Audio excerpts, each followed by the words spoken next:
அனைவருக்கும் ஆனந்த வணக்கங்கள். உங்களை சந்திப்பதில் ஆனந்தமே.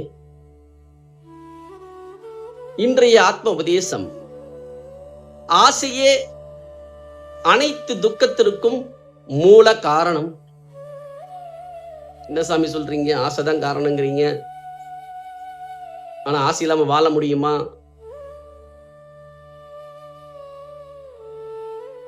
நிறைய விஷயங்களை பத்தி உலகத்தில் இருக்கு. இதில் என்னுடைய அனுபவத்தை வைத்து நான் பகிர்ந்து கொள்கின்றேன். சற்று கவனியுங்கள். இந்த ஆசையை கொஞ்சம் டீப்பா நம்ம கவனிப்போம். முதல் விஷயம், மனிதனுக்கு தேவைன்னு ஒன்று இருக்கு, நீட்.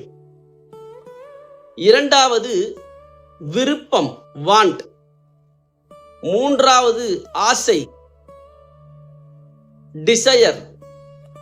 நான்காவது பேராசை, கிரீட். தேவை, விருப்பம், ஆசை, பேராசை. இந்த 4 விஷயங்கள் தான் ஒரு மனிதன் வாழ்க்கையை இயக்குகின்றது. வாழ்க்கையில் நிம்மதியும் தருவதும் இதுல சில விஷயங்கள் இருக்கு. நிம்மதியை சீர்குலைக்கக்கூடிய, நிம்மதியை கெடுக்கக்கூடிய விஷயங்கள் இதுல இருக்கு.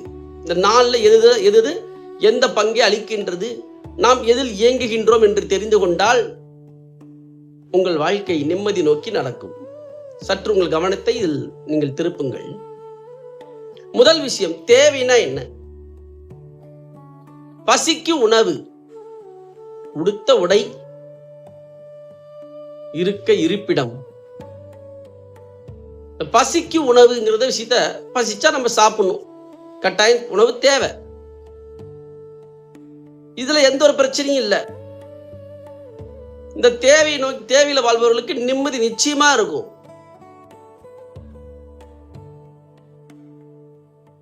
அடுத்தபடியாக விருப்பம்ங்கிற விஷயம் தான் கொஞ்சம் கவனிக்கணும்.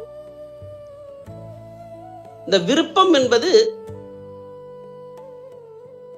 இங்கதான் இந்த நான் தன்மை மெதுவாக உருவாக துவங்குகின்றது. எப்படின்னா,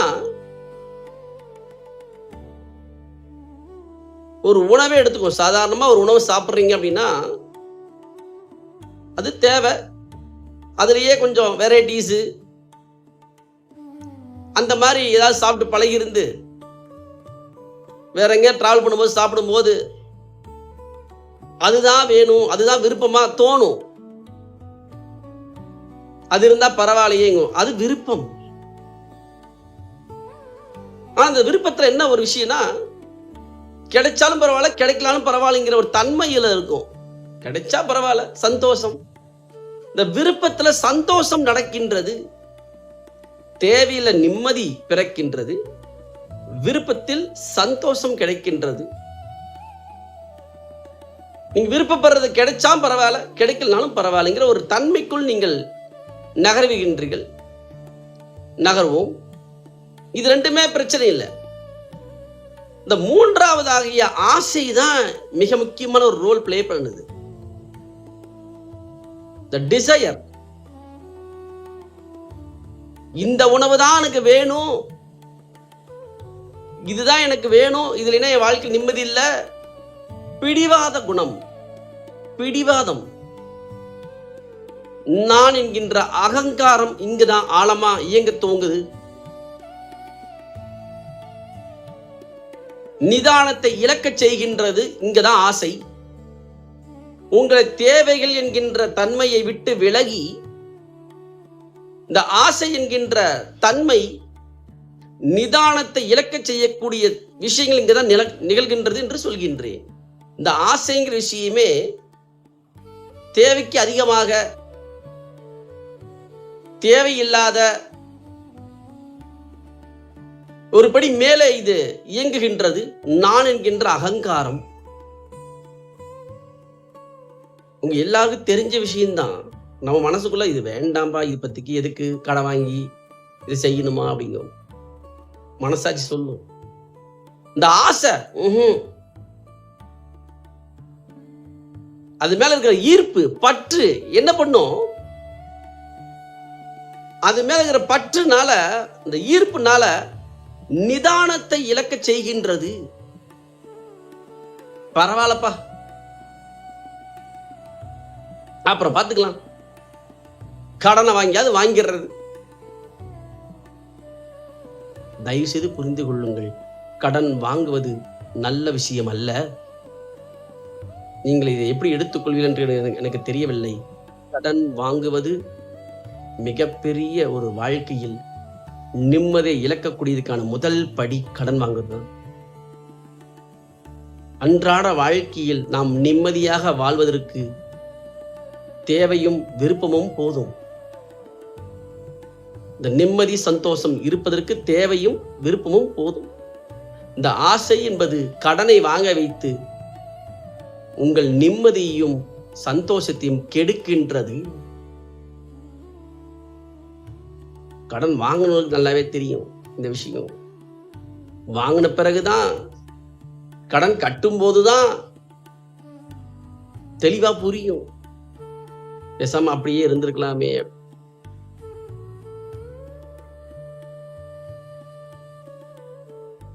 நன்கு புரிந்து கொள்ளுங்கள்.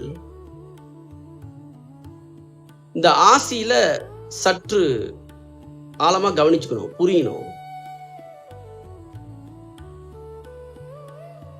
உங்களுடைய லட்சியம் வளர்ச்சி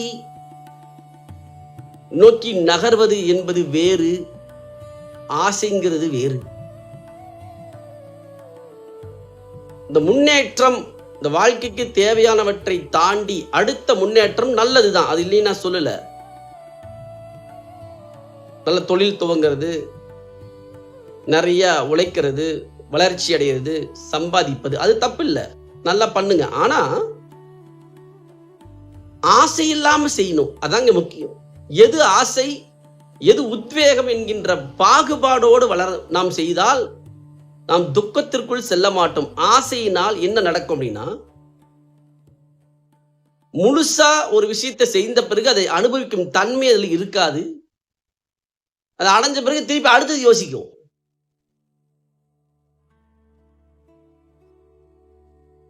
ஆனா அந்த உத்வேகத்தோடு,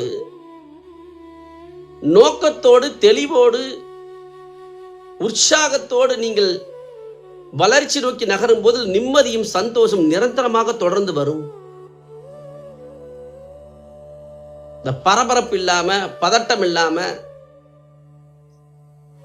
எதற்காக இதை செய்யறோம்ங்கிற ஒரு நோக்கம் இல்லாம செய்யறது ஆசை. ஆசை தூண்டுதல். கொஞ்சம் கவனிச்சாதான் இது புரியும்.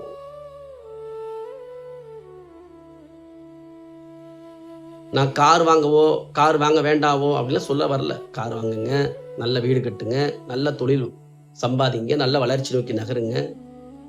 அதை நிறைவோடு திருப்தியோடு செய்யுங்கள். மொத்தவங்களோடு கம்பேர் பண்ணாம, மொத்தவங்களை பார்த்து பொறாமப்படாம, கடன் வாங்காம, உங்க உழைப்ப செலுத்தி நிறைவோடு உற்சாகத்தோடு நீங்கள் அதை செய்தோமானால் உங்கள் வாழ்க்கையும் வளர்ச்சியை அதோடு உணர்வும் சேர்ந்து நிம்மதியாக வாழ்வோம். இந்த ஆசை இருக்கு என்ன பண்ணுன்னா, டெம்டேஷன் பண்ணிக்கிட்டே இருக்கும், டெம்டேட் பண்ணிக்கிட்டே இருக்கும்ல. மொத்த விஷயத்தை பார்த்து டெம்டேட் ஆகிட்டே இருக்கிறது. ஒரு விஷயம் சொல்லுவோம், மொத்தவங்களுக்காக வாழ்றதுன்னு சொல்லுவாங்க பாருங்க. மொத்தவங்களுக்காக வாழ்றது.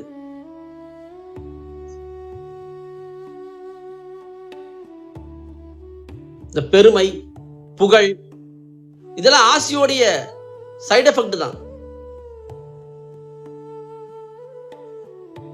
உங்களுக்காக நீங்கள் வாழுங்கள். உங்களால் என்ன முடியும் என்பதை நிதானத்தோடு கவனித்து அதை நோக்கி, அதை வைத்து அந்த சிந்தனையோடு வாழ்ந்தால் நிம்மதியும் சந்தோஷம் நமக்கு கிடைக்கும், வளர்ச்சியோடு சேர்த்து. இந்த ஆசைங்கிற விஷயத்தை பொறுத்த வரைக்கும் ரொம்ப கவனமா அதை டீல் பண்ணணும். உங்க வாழ்க்கை நல்லா கவனிச்சு, இது நமக்கு தேவையா இல்லையா, இந்த 4 பேர் மதிக்கணும்,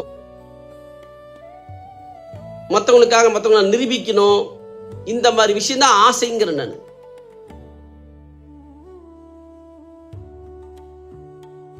ஒரு வீடு விஷயம், வீடு நல்லபடியா உங்களுக்கு தேவையான ஃபெசிலிட்டிஸோட நல்லபடியா பண்ணிக்கிங்க. ஆனா அதை பொறுப்போடு கடன் இல்லாம செய்யணும்.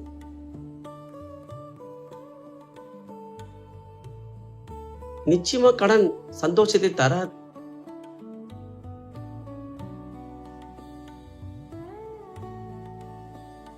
ஆகையால ஆசை அகங்காரத்தின் ஆழம். அகங்காரம் தான் ஆசையை இயக்குது.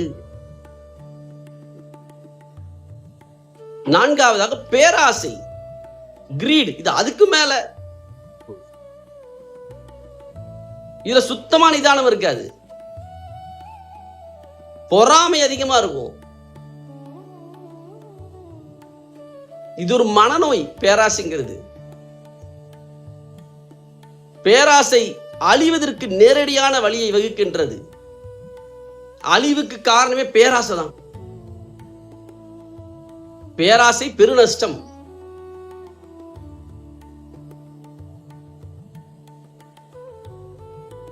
பேராசைங்கிறது அகங்காரமே பெரிய விஷயம், பிரச்சனை. அகங்காரம் பைத்தி முடிச்சா என்ன ஆகும்? அந்த மாதிரிதான் பேராசைங்கிறது. தேவை, விருப்பம், ஆசை, பேராசை, இந்த 4 விஷயத்துல இந்த முதல் 2 விஷயம் ஓகே. உங்க விருப்பம் போல சில விஷயங்களை பண்ணுங்க, முடியலையா பரவாயில்ல, அக்செப்ட் பண்ணிக்கங்க. அதுக்காக ஒர்க் பண்ணாம இருக்க வேண்டாம். தேவையை பூர்த்தி பண்ணிக்கங்க.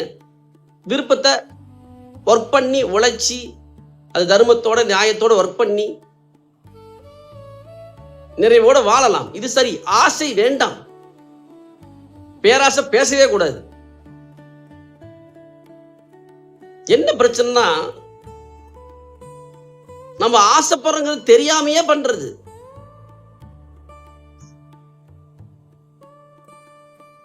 உங்களுக்குள்ள உங்களுடைய புத்திசாலித்தனம், உங்களுடைய சக்தி, உங்களுடைய சூழ்நிலை என்ன, இந்த கவனம் நிதானத்தோடு, the ground reality ன்னு சொல்லுவாங்க ஆங்கிலத்துல. You know the ground reality about your life. உங்களுடைய கிரவுண்ட் ரியாலிட்டி வச்சு நீங்க ஒர்க் பண்ணீங்கன்னா நிதானத்தோட மூவ் ஆவீங்க. நல்லா புரிஞ்சுக்கணும். பெரிய பெரிய விஷயத்தை அடையிறதோ, நினைச்ச பொருளை வாங்குறதோ பெரிய விஷயம் அல்ல. உள் உணர்வாகிய அனுபவிக்கும் தன்மைதான் ஆழமான விஷயம். வாழும் தன்மை. வாழ்க்கைக்கு தேவையான பொருளையும் சொத்தையும் சுகத்தையும் எதிர்பார்ப்புகள் லட்சியத்தையும் அடையறோம் கஷ்டப்பட்டு. ஆனா அதை வைத்து அனுபவிக்கின்ற தன்மை இருந்தா தானே அதை அனுபவிக்க முடியும். இந்த ஆசையில போயிட்டோம்னா மனசு தாவிக்கிட்டே இருக்கும். அடுத்தது என்ன, வாட் இஸ் நெக்ஸ்ட். இந்த ஆசைக்கு ஒரு உதாரணம் சொல்றேன். ஒரு பொருள் மேல நீங்க ஆசைப்படுறீங்க, அதுதான் உலகம்னு காமிக்கும், அதுதான் வாழ்க்கைன்னு காமிக்கும். அடைவதற்கு முன்பு அந்த பொருளை வாங்கிய பிறகு கொஞ்ச நாட்கள்லயே பாருங்க, வாங்கிறதுக்கு முன்னாடி இருந்த சந்தோஷம், குதூகலம் அனைத்தும் மெல்ல மெல்ல குறைய துவங்குகின்றது. குறைய துவங்கி அடுத்தது என்ன, இப்படி தாவிக்கொண்டே இருக்கும்.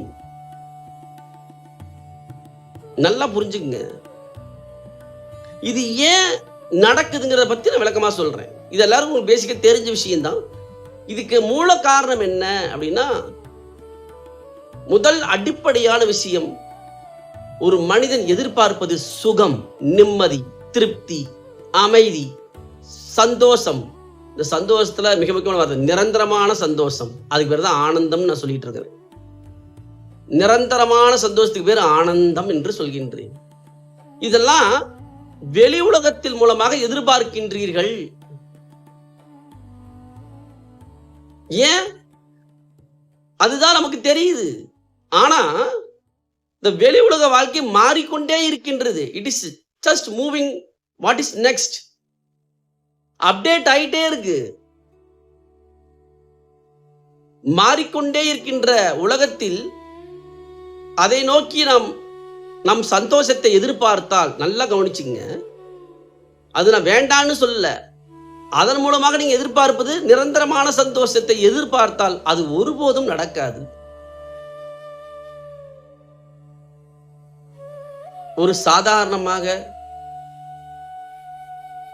முதலில் நீங்கள் தொழில் ஆரம்பிக்கும் போது என்ன ஒரு சிறிதளவு வருமானம் வரும்போதே நீங்க நிம்மதியோடு, நிறைவோடு, நிரந்தரமான ஆனந்தத்தோடு, சந்தோஷத்தோடு வாழ இயலவில்லை என்றால், எவ்வளவு பெரிய உயரத்துக்கு சென்றாலும் நீங்கள் எதிர்பார்க்கின்ற நிரந்தரமான சந்தோஷம் நடக்கப் போவதில்லை. இதை ஆழ்ந்து கவனிக்க வேண்டும்.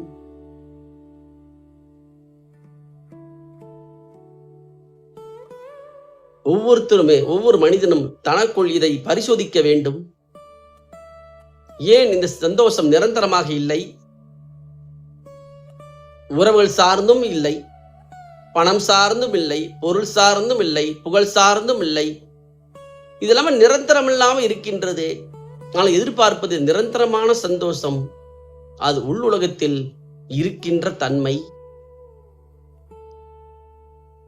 இந்த ஆனந்தம் என்கின்ற இருப்பு நிரந்தரமான சக்தி. ஆனந்தம் என்கின்ற இருப்பு, உயிரின் இருப்புத்தன்மை மூலம் ஆனந்த விழிப்புணர்வு என்பது அது நிறைவாகத்தான், பரிபூரணத்தன்மையில் தான் இயங்குகின்றது என்பதை சற்று தியானங்கள் மூலமாக நீங்கள் அனுபவிக்க துவங்கினீர்களானால், நீங்கள் நிதானத்தோடு, தெளிவோடு, வாழ்க்கைக்கு என்ன தேவை, விருப்பம், இதை ரெண்டையும் சரியாக பிரயோகம் செய்து ஆசையை நோக்கியோ பேராசை நோக்கி நகராமல் நீங்கள் எடுத்து வந்த வாழ்க்கையை இறுதி வரை நிம்மதியாக வாழ்ந்துவிட்டு செல்வோம். அனைத்து மனிதர்களுமே எதிர்பார்ப்பது நிம்மதி. அந்த மன நிம்மதி எப்பொழுது கிடைக்கும் என்றால், உள்ளுலகத்தில், உள்ளுணர்வில் நாம் அனுபவிக்கும் போதுதான் அது நிச்சயமாக கிடைக்க துவங்கும். எந்த ஒரு மனிதன் உள்ளுணர்வில் நிம்மதியை, ஆனந்தத்தையோ உணரவில்லை என்றால், நிச்சயமாக வெளியுலகத்தில் எந்த உச்சத்திற்கு சென்றாலும் ஒருபோதும் மனிதன் எதிர்பார்க்கின்ற நிரந்தரமான ஆனந்தமோ நிரந்தரமான சந்தோஷமோ நடக்கப் போவதில்லை.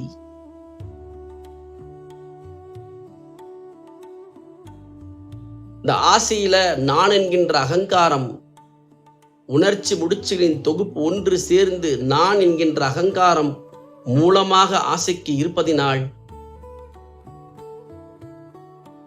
நிதானத்தை இழக்கச் செய்கின்றது. நிதானத்தை இழப்பதினால் உங்கள் கவனம் சிதறடிக்கச் செய்கின்றது. உங்கள் கவனம் சிதறடிப்பதனால் முழுமையாக நீங்கள் உள்வாங்கும் தன்மை இழக்கின்றீர்கள். முழுமையாக உள்வாங்கவில்லை என்றால் நீங்கள் எதை எடுத்தாலும் முழுமையாக புரிந்து கொள்ள இயலாது. முழுமையாக புரியாதனால் நீங்கள் எடுக்கின்ற முடிவு தவறாகவே இருக்கின்றது.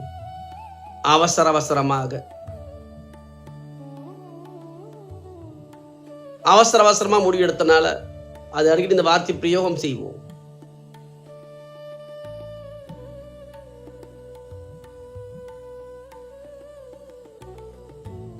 இந்த ஆனந்த உணர்வை உணர்வது என்பது வாழ்க்கை கல்வி.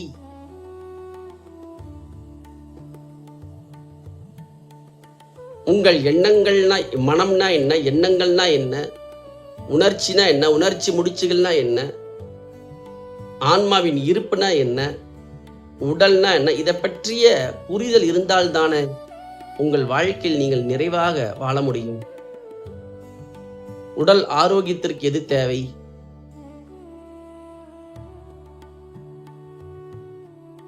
இந்த ஞானம் ஒவ்வொரு மனிதனும் அடிப்படையாக புரிந்து கொள்ளக்கூடிய வாழ்க்கை முறை.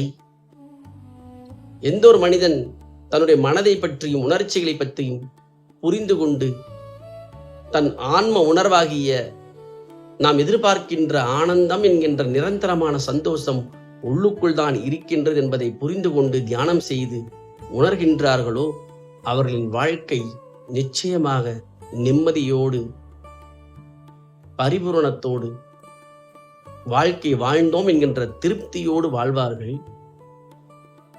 இந்த சத்தியம் எமது வாழ்க்கையின் அனுபவம். இதன் மூலமாக நான் சொல்வது, தேவையும் விருப்பம் மட்டுமே ஒரு மனிதனுக்கு போதும். ஆசை, பேராசை அழிவுக்கு காரணம். இந்த ஆசையை மட்டும் கொஞ்சம் ஆழமா புரிஞ்சுக்கணும். உற்சாகத்தோடு திருப்தி தன்மையிலிருந்து நீங்க எந்த உயரத்துக்கு வேணா போங்க, எவ்வளவுனா சம்பாதிங்க, தப்பு இல்லை. அதன் மூலமா தான் நான் நிரந்தரமான சந்தோஷத்தை அனுபவிக்க போறேன்னு நினைச்சாதீங்க. கட்டாயம் அது கிடைக்காது. துன்பத்தை தான் கொடுக்கும்.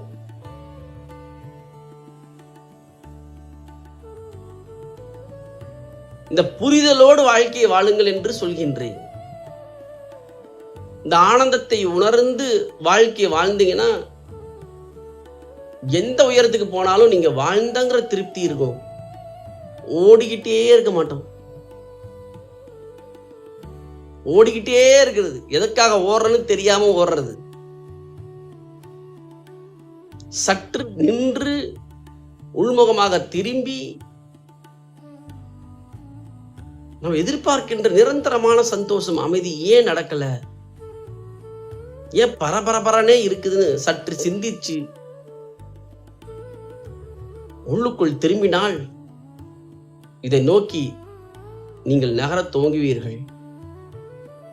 நீங்கள் எல்லோரும் உயிரின் தன்மையாகிய ஆத்ம ஆனந்தத்தை நோக்கி, ஆனந்த விழிப்புணர்வு நோக்கி நகருங்கள்.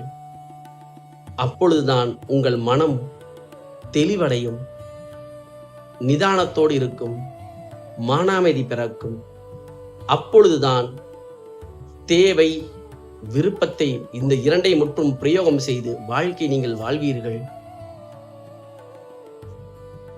இந்த ஆத்ம ஆனந்தம் என்கின்ற உணர்வை உணர வேண்டும். அதற்கு வழி தியானம் என்பதை புரிந்து கொண்டு இதை நோக்கி திரும்புவோமானால் நிச்சயமாக உங்கள் வாழ்க்கை நிறைவாக மாறும். நீங்கள் எல்லோரும், ஒவ்வொரு மனிதனும் தன்னுள் இருக்கும் ஆத்ம ஆனந்தத்தை உணர்ந்து வாழ்க்கையில் தேவைகளையும் விருப்பத்தையும் நிறைவேற்றி வாழ்க்கையை ஆனந்தமாக வாழுங்கள். ஆனந்த நன்றிகள். மீண்டும் சந்திக்கின்றேன்.